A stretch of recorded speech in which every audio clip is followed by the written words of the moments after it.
You're all You've got an old doorman. teachers, are you? You're all teachers. The old click-stop doorman. Oh, no. Gentlemen. What do I do? What do I do? Don't do anything, just be. Right. Wrong.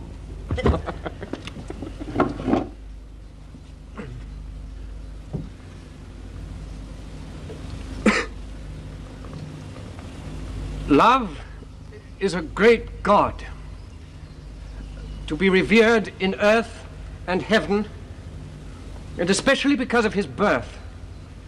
Parents, he has none. No poet has described them. Love is the oldest of the gods. Love confers on us the greatest benefits. Above all, the principle by which we all should live the whole time. The principle which neither family, nor position, nor wealth can bestow, but only love. So, I propose that as love is the oldest, so is love the most honorable of the gods, and most powerful in assisting men to achieve honor and happiness both here and hereafter.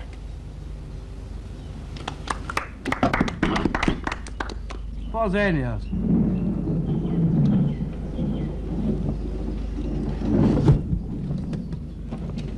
I cannot agree, Phaedrus, with the conditions laid down for our speeches, that there should be a simple and unqualified panegyric of love.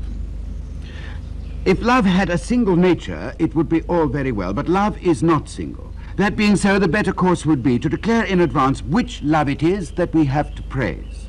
I will try to put the matter right by determining, first of all, which love ought to be our subject, before going on to praise him in such terms as he deserves. We all know Aphrodite is inseparably linked with love. If there were a single Aphrodite, there would be a single love. But as there are two Aphrodites, it follows that there must be two loves as well. Now, what are the two Aphrodites? One is the elder and is the daughter of Uranus and had no mother, and she we call heavenly Aphrodite. The other is younger, the child of Zeus and Dione, and is called common Aphrodite. There can be no doubt of the common nature of the love which goes with common Aphrodite. It is quite random in the effects which it produces, and it is this love which the baser sort of men feel. Its marks are, firstly, that it is physical rather than spiritual. Secondly, it prefers its objects to be as unintelligent as possible. Thirdly, it's felt for women quite as much as young men, because its only aim is the satisfaction of its desires, and it takes no account of the manner in which this is achieved. Now, let us move on to consider the code of behavior appropriate to lovers. In most cities other than our own, principles are laid down in black and white and are thus easily comprehensible. With us, it is more complicated. In Elis, Boeotia, and Sparta, and wherever men are somewhat illiterate, the code states quite simply that it is good to gratify a lover. In Ionia, however, and places under barbarian rule, it is quite the reverse. For where a country is governed by tyrants, it is not expedient that men should form free and strong attachments. In our city, as I said, things are more complicated.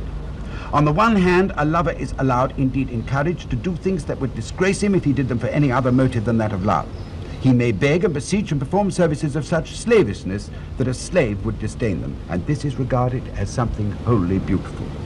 But on the other hand, a boy who causes men to fall in love with him is placed in the charge of a tutor whose task it is to see that the lover never comes near him. There is no absolute right and wrong in love, but everything depends on the circumstances.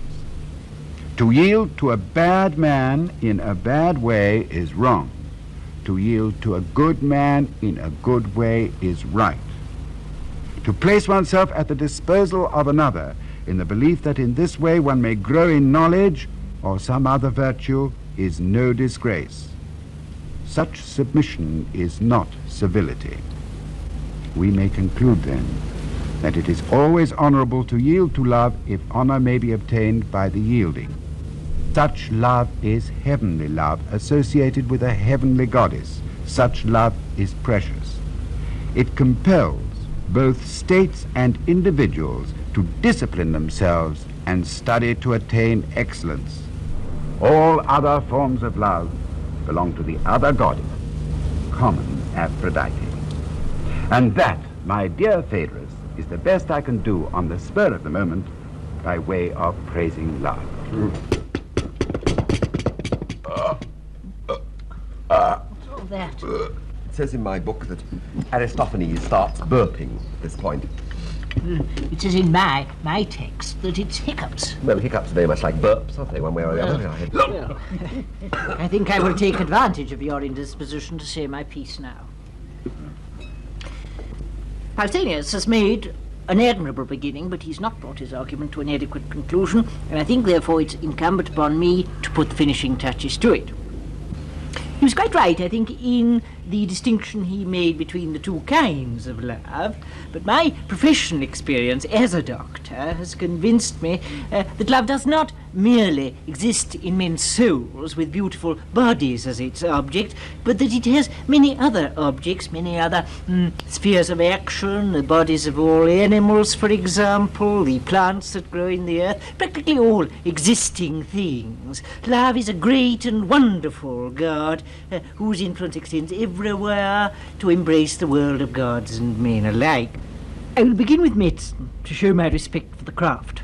And I think that we find an analogy here, don't we, in dealing with men's bodies with what Pausanias was saying just a moment ago, that just as honour and dishonour consist in yielding to the desires of good and vicious men, respectively, so it is the business of a good practitioner to gratify the sound and healthy parts of the body and to thwart the unsound and diseased parts.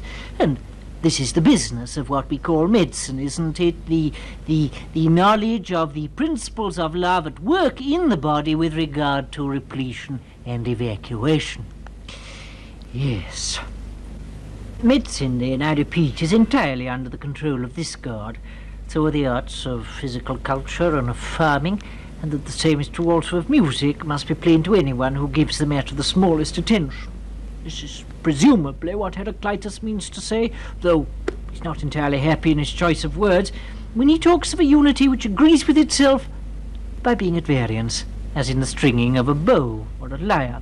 Of course, it's quite illogical to speak of a concord being in discord, or of it consisting of factors which are still in discord at the time that they compose it. What he presumably meant to say was that the art of music produces a harmony out of factors which are first in discord, but subsequently in concord, namely treble and bass.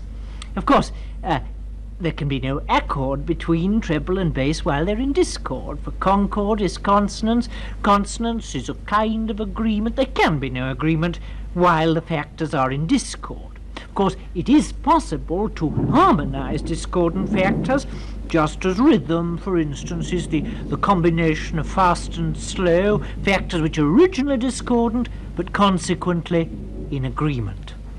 Moreover, the seasons of the year are so ordained as to exhibit the operation of both kinds of love. When the elements of which I spoke... did I speak of those? Oh, well, the elements which I didn't speak, hot and cold, dry and wet, are bound together in love which is orderly and combined harmoniously in due proportion, then man and the animals and plants thrive and are healthy, take no harm. But when inordinate love gets the upper hand in this matter of the seasons, then all sorts of destruction and so on are the result. Let's see, from these epidemics, many other various ailments are apt to spring, floods, hail and blight, are the result of this mutual, disorderly aggression of the elements under the influence of love. And of course the effects of this influence upon the courses of the stars and the seasons of the year are the object of that department of knowledge that we call astronomy. Yes. So then, love in general. So, yes, this is the winding up, isn't it? Yes. Pretty nearly, thank God. So then,